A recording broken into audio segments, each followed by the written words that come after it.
From Hollywood, it's time now for Edmund O'Brien as... Johnny Dollar. This is Mrs. Ernest Caldwell, Mr. Dollar. Oh, yes, Mrs. Caldwell. I'm the investigator your insurance company has hired to look for your son. Yes, I understood that from the message you left. Howard is dead, Mr. Dollar. When did you learn this? I don't have to learn. It's one of those things a mother feels. My son was a part of me. And when he died, I felt it. Oh, I see. Well, an insurance company is bound to operate from a basis of facts, not intuition. If you're going to be in this afternoon, I'd like to drop by and talk to you about him.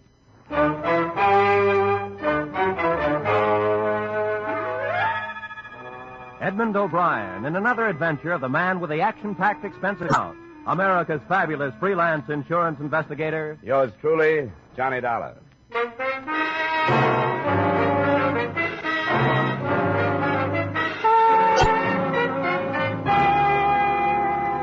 Expense account submitted by Special Investigator Johnny Dollar to Home Office, Britannia Life Insurance Company, Hartford, Connecticut.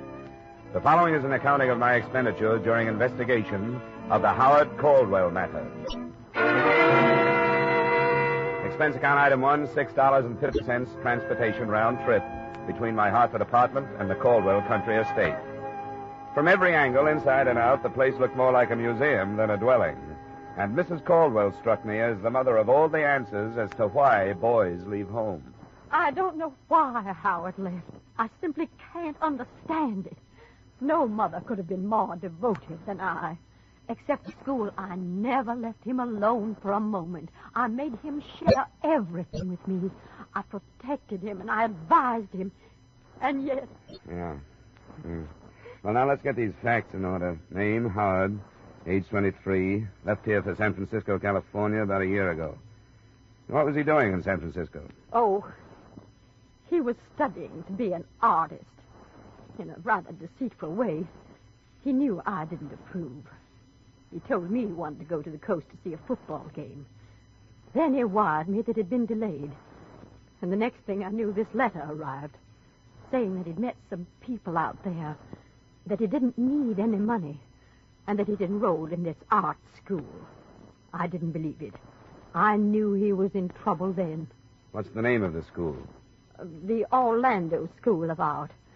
I wrote and begged him to come back, and he answered that he thought it would be better if he didn't, as if he were being threatened. Why would anybody threaten him? Well, I don't know. He told me very little of what he was doing. That's why I knew he was in trouble, because we always shared everything. He'd never kept secrets from me. I think you're exaggerating this thing, Mrs. Caldwell. I tell you I'm not. You haven't told me any one thing that I What can... should I think when he writes that I'll never see him again? When he tells me not to go to the police because it won't do any good? That he's gone to another life? Here's a letter. Read it for yourself. The letter did say that. The date on it was a week old, and it went on to make other vague references to danger and death. But a statement that the mother had ignored came, to my mind, closest to the truth. Howard Caldwell had written, "If I had been mentally equipped for life as other people are, this wouldn't have happened, and I could have lived."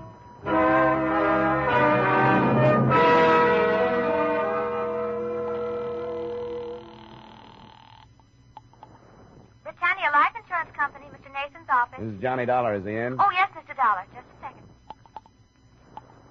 Well, Dollar, that was a quick trip. What do you think of Mrs. Caldwell? Well, that's neither here nor there. How'd she happen to turn to you? Her lawyer advised her to. We carry a big policy on the son. The lawyer told her that putting the problem in our lap is the best way to do it.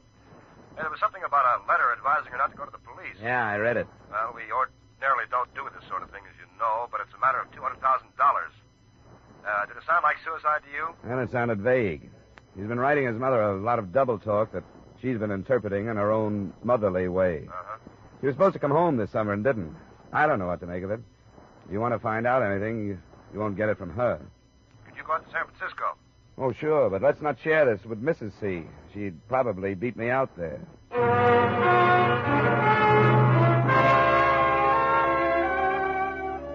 Expense account item 2, $200 airfare and incidental costs, Hartford to San Francisco. Expense account item 3, $170 cab fare from my hotel, the Bellevue, to the last known address of Howard Caldwell, a brownstone in a row of brownstones on Taylor, a street that climbs one of San Francisco's 7 hills. The apartment house manager was in and would oblige. Well, he hasn't been here for a week and a half. I've been taking his mail up to his apartment, but his box gets so full they can't get any more in. The apartment is still in his name? He paid up 3 months in advance. You mind if I look it over? Well, I suppose it's all right if you're trying to help it. It's up here. Mr. Caldwell say anything to you about leaving? Well, no, he didn't. I hope there isn't any trouble. But you'd think he'd come for some of his clothes if there wasn't, wouldn't you? They're still here? I couldn't help noticing after he'd been gone so long, without a word. Oh, sure. Yeah, this is it. 22. After you. Thanks. There's all his mail on the table. I hope everything's all right. He's a nice, likable young man. Know any of his friends? Well, no, I don't. I expect he had some, though. He was out at night lots. He never came home drunk or anything, no.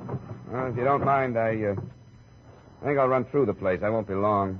Well, I suppose it's all right as long as I'm here. After I'd finished, I knew very little about Howard Caldwell that I hadn't already known. The letters on the table were, as to be expected, all from his mother.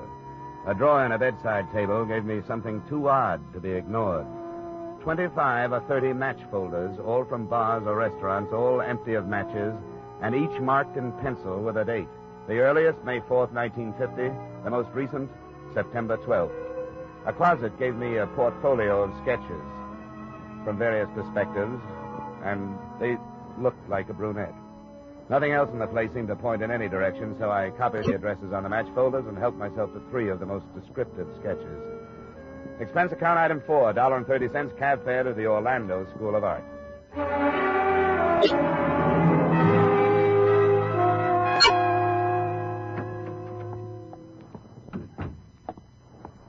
How do you do? I'm Beatrice Orlando. Did you wish to see me? Yes, I'm a private investigator from Hartford, Connecticut. I'm here trying to locate a student of yours. Howard Caldwell. That's right. You're fast. Not at all. I take a personal interest in my students. It was so strange the way he just stopped coming to class. He was doing so nicely and seemed to enjoy his work. Is he in trouble? I don't know. I wonder if you could tell me which of his classmates were personal friends of his. Well, I don't think any of them were. Mm-hmm. Here. Look at these. Oh. Yes, that's Howard's work. Excellent, don't you think? And that model, she must be a gorgeous girl. Isn't she one of your models? I only wish she were. Remarkable, the lines and planes. Yeah. Do you think she's real? Drawn from life, of course. No wonder he didn't bother to make friends here.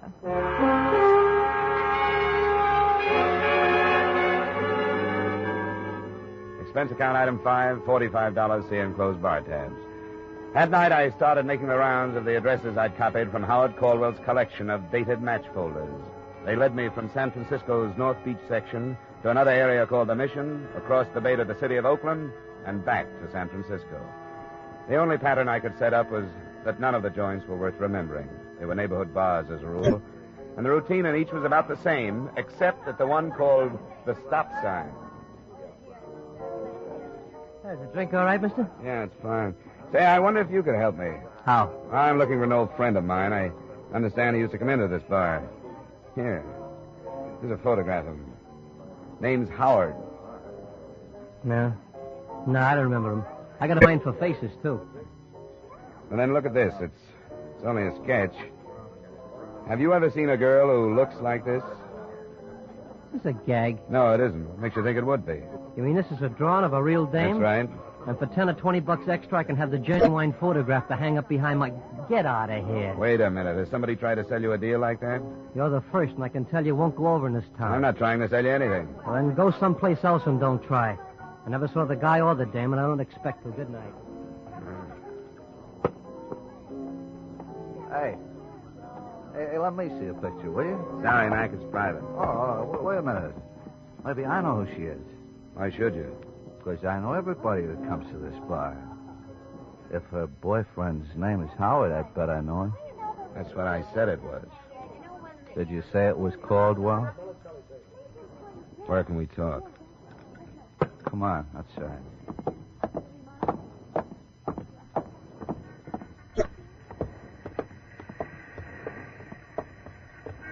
You know where Caldwell is? Yes, sucker, I know where he is. Keep it quiet. Hey. We'll both keep it quiet, huh? I'll take this out of your ribs if you play ball. That's a deal. Up to the corner, then, and across the street.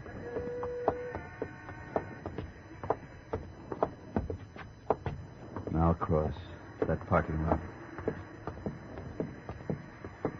The yellow club coupe. Don't bother memorizing the license number. It's phony.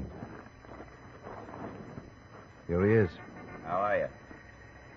I'm fine. Thanks for asking. Get in the back. We could drive out toward the beach, J.B. What do you think? That's better than here. I'll swing over to Fulton and take that out.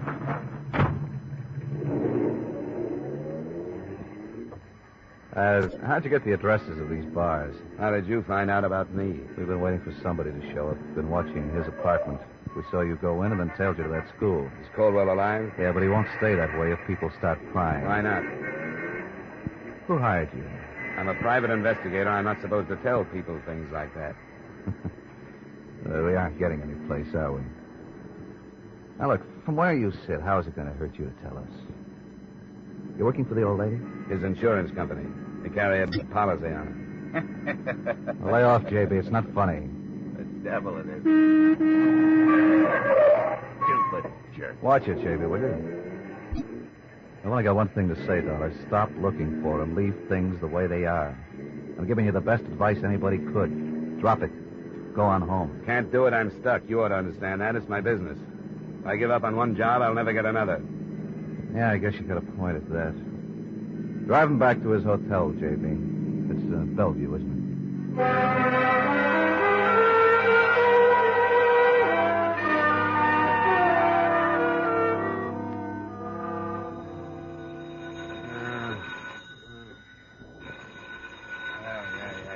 Yeah, wait a minute. Yeah, what is it? It's 5:30. The early edition seeing the streets. What? Who is this? You'll remember when you wake up. Go buy an Examiner. Page 1. Headlines. Yes, sir.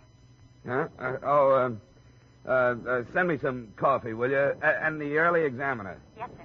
I think the coffee shop is just opening. A couple of cigarettes later, room service arrived. The headline read, Syndicate head found slain in auto trunk. Benjamin Miller, Western gang chief, shot to death. I didn't see how there could be any connection between a dead mobster and the Howard Caldwell matter. But that only proves how wrong an investigator can be.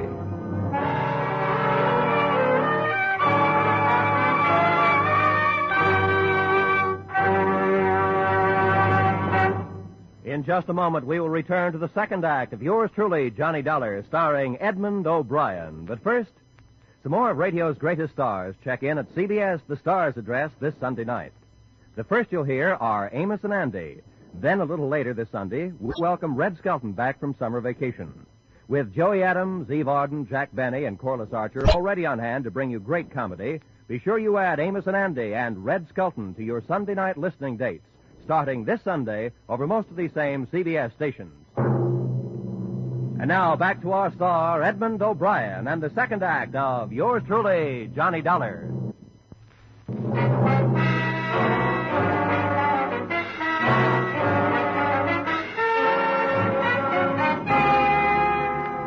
The story under the headlines went on to explain that Benjamin Miller's body had been found in an abandoned car after a phone tip at 11:15 the preceding night. The chief had been shot to death approximately a week before. It was feared that an underworld war would be touched off by the killing, since Eastern operators allegedly had threatened to force Miller out of business on the West Coast. The police had decided to play a waiting game. No lead in all that. But on page 4, there was a picture. Ben Miller in happier days. At his side stood a brunette that matched the one in Caldwell's sketches point for point. Nora Rush, with an address on Ardmore Street in Los Angeles.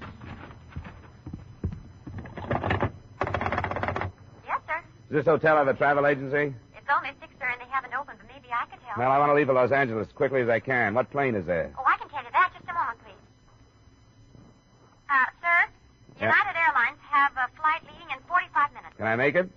It'll be close, sir. I could phone for you and get space if possible. Oh, I'll thank you later, Angel. Just one more thing. If I get any calls, you don't know where I am, huh? Yes, sir.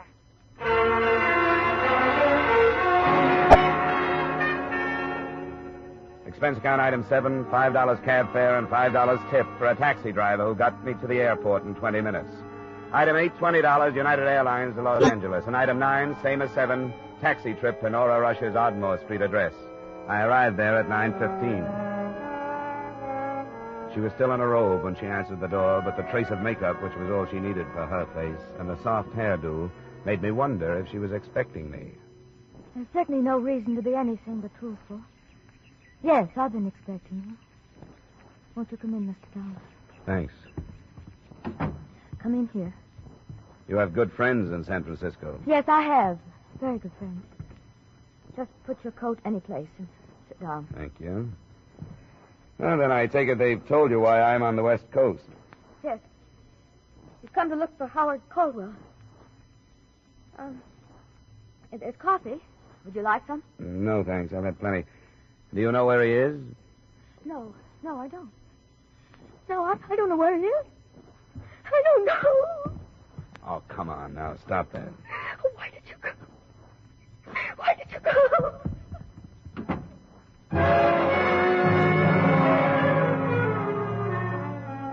That was the end of the test run. I rattled around the rest of the place for almost an hour while I waited for her to come out of the bedroom. I didn't feel like snooping, but I couldn't help seeing a framed photograph that had been hastily hidden under a mat on the piano. It was young Caldwell, but not the subdued, dead-faced kid in the picture I'd gotten at his Connecticut estate.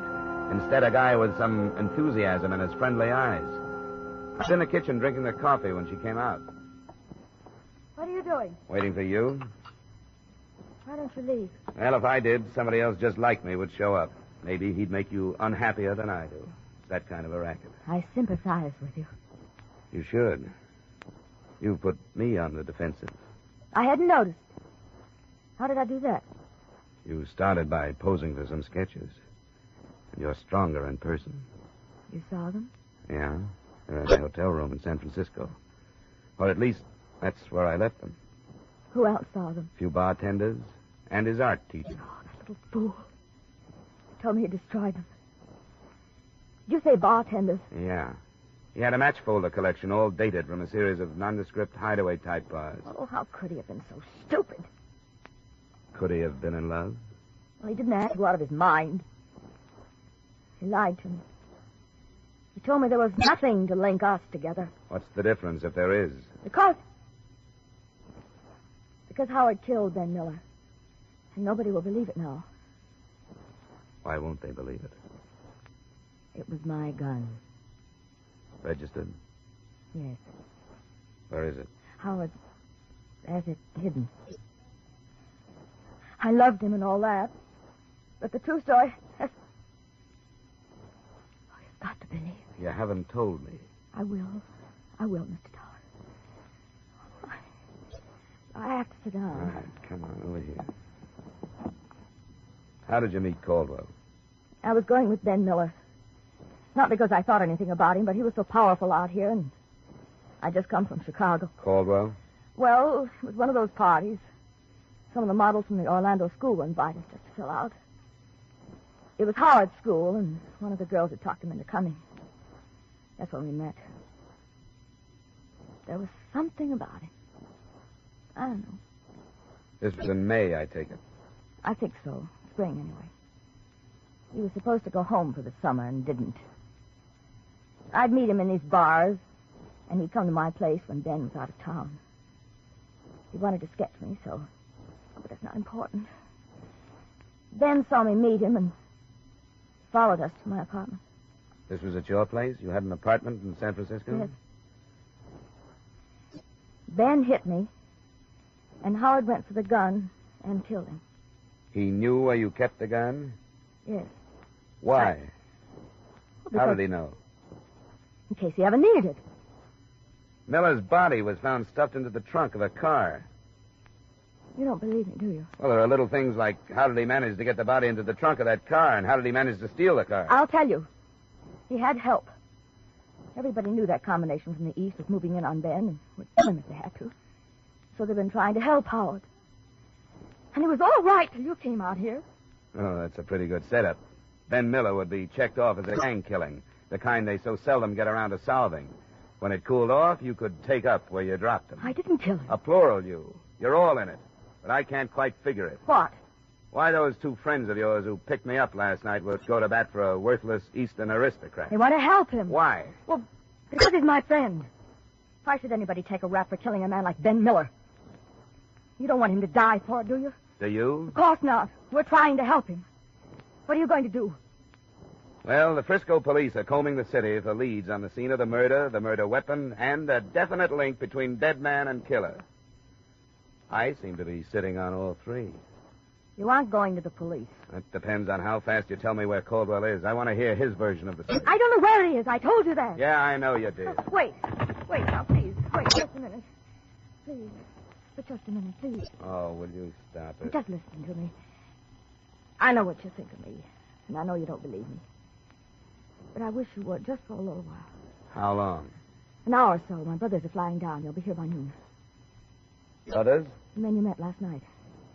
I wish them before you do anything. It won't be a mistake. I wish you had hit me over the head with something. That's a funny thing to say. Well, what I mean is that kind of trouble makes me mad enough to fight.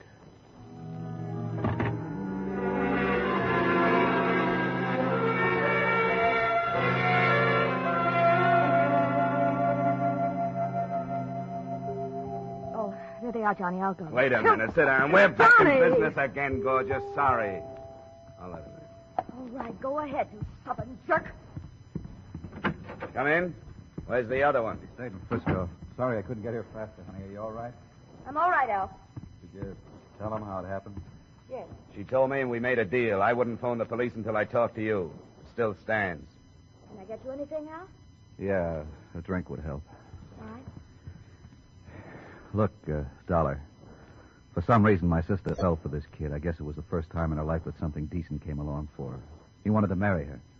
Then it fell to pieces when Caldwell lost his head and shot Ben. What really happened, Al? Ben made a lot of threats and stirred up all the mud in Nora's life. She tried to stop him. He slugged her, and that was it. Were you there? No, I wasn't there, but that's what happened. Leave it alone, Dollar. Ben had the finger on him anyway. Why not let it cool off? There are a number of reasons. Unfortunately, I'm burdened down with a vague but heavy thing called ethics. It says so on my license. Another thing, if I forget it, it makes me an accessory to the killing. But most important at the moment is the fact that I'm not sure that Caldwell is guilty. Keep coming, Dollar. It would make more sense if you were protecting your sister instead of that punk. Would you agree? It's not true. Stay out of it, honey. Isn't that why all of you have been working so hard to keep me away from Caldwell? Because you don't want me to hear his pitch? Okay, I'll take you to him. He's here in Los Angeles. Al. For the drinks. I'm giving ground, Dollar. What do I get from you? You've already gotten it. I didn't call the police. Somebody is going to blow your head off one of these times, Dollar. There's a car in the garage, honey.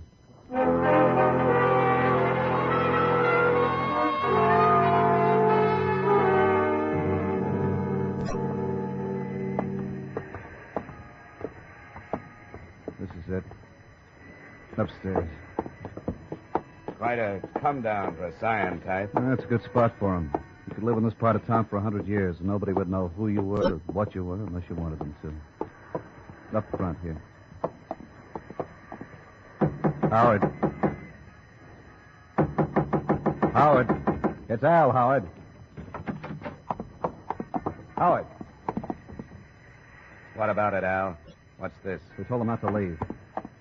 No clothes. This is an empty room, Al. This is where he was. You can check downstairs. He used the name Harris. Say that, Al. There's only one place he'll go, to Nora's. I'll try the rest of this without you. You've got nothing but a mouthful of lies. I don't want any more of them. Come on, get out of my way.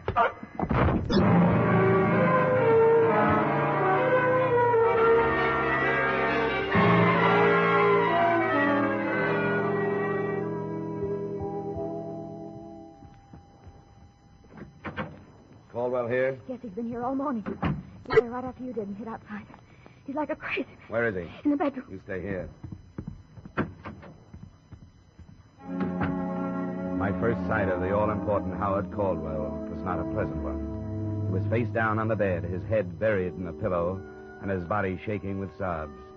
It took 30 minutes of treatment, some of it not too gentle, to get him into a chair in a reasonably sane state. I'm glad you came. I'm glad you found me. I'm glad to talk to somebody who isn't stupid. I want you to calm down, Howard, and tell me what happened. What happened? You know her, and I do, too. She didn't want to marry me. She wanted to marry my respectable name. Money.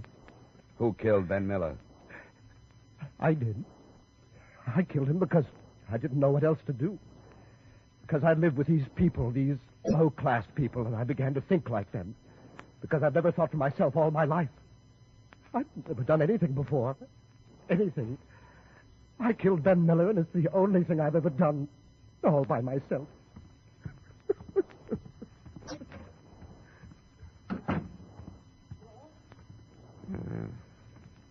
Why did you risk all this to protect him? I don't know. Because there was something that drew us together. He was lost, and so was I. And I figured it was my fault. I'd drawn him into my life. He hadn't drawn me into his. I thought I owed it to him. But he's a snob, isn't he? Yeah. Yeah, I'm afraid so. He called me a tramp. But I guess when you take a guy like him, who wants to get away from his kind of life, and a dame like me who wants to get away from her kind, and neither one can figure it out. What can you expect but trouble?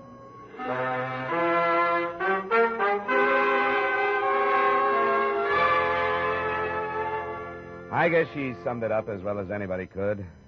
I turned him in for murder, and those who try to help him as accessories. It's for the legal brains to decide whether the policyholder will live or be executed. Expense account item 10, $200, miscellaneous. Item 11 is item 2, transportation back to Hartford. Account total $1,050. Yours truly, Johnny Dollar.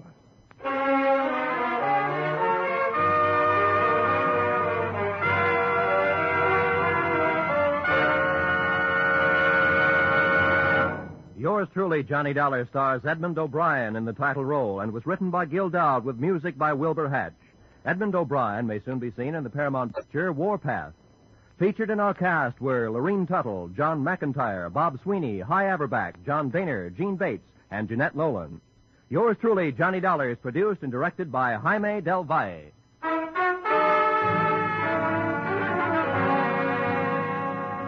Join us next week at the same time when, from Hollywood, Edmund O'Brien returns in another adventure of... Yours truly, Johnny Dollar.